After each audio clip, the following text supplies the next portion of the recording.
അല്ല കല്ലേരി മുജാഹിദ് വളർന്നിട്ടല്ലേ ജമാഅത്ത് ഉണ്ടായത്? അതെ, മുജാഹിദ് വളർന്നിട്ടാണ് ജമാഅത്തെ ഇസ്ലാമി ഉണ്ടായത്. മധൂദി സാഹിബ് പറഞ്ഞു, അനുസരണം ഇബാദത്താണ്. അതുകൊണ്ട് ഇന്ത്യ ഗവൺമെൻറ്റിനെ അനുസരിക്കാൻ പാടില്ല. മുജാഹിദുകൾ പറഞ്ഞ ഇതിവിടെ പറ്റില്ല, ഇത് മുജാഹിദ് പ്രസ്ഥാനത്തിൽ ഈ ആദർശം പറ്റില്ല. അതുപോലെ പുറത്തുപോയി ഈ ആദർശക്കാർ, ജമാഅത്തെ ഇസ്ലാമിക്കാർ പുറത്തുപോയി. ഓൽക്ക് പിന്നെ മുജാഹിദ് പ്രസ്ഥാനത്തിൽ നിൽക്കാൻ കഴിയുമോ? ബാക്കി പറ.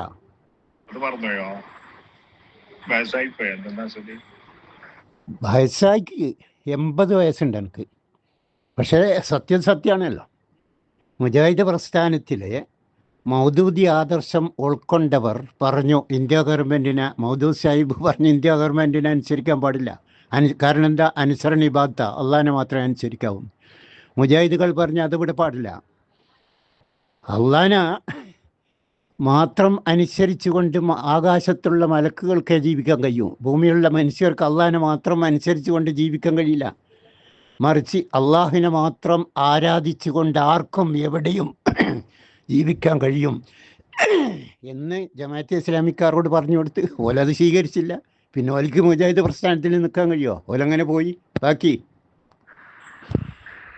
പ്രസ്ഥാനത്തിൽ നിന്ന് വിട്ടുപോയതല്ലേ ജമാഅത്തെ ഇസ്ലാമി? തീർച്ചയായും മുജാഹിദ് പ്രസ്ഥാനത്തിൽ നിന്ന് വേർപെട്ടു പോയതാണ് ജമാഅത്തെ ഇസ്ലാമി.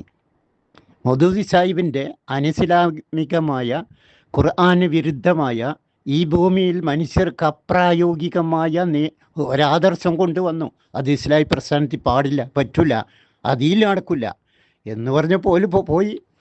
അത് സത്യമാണ്, നിങ്ങളെ പറഞ്ഞ സത്യമാണ്.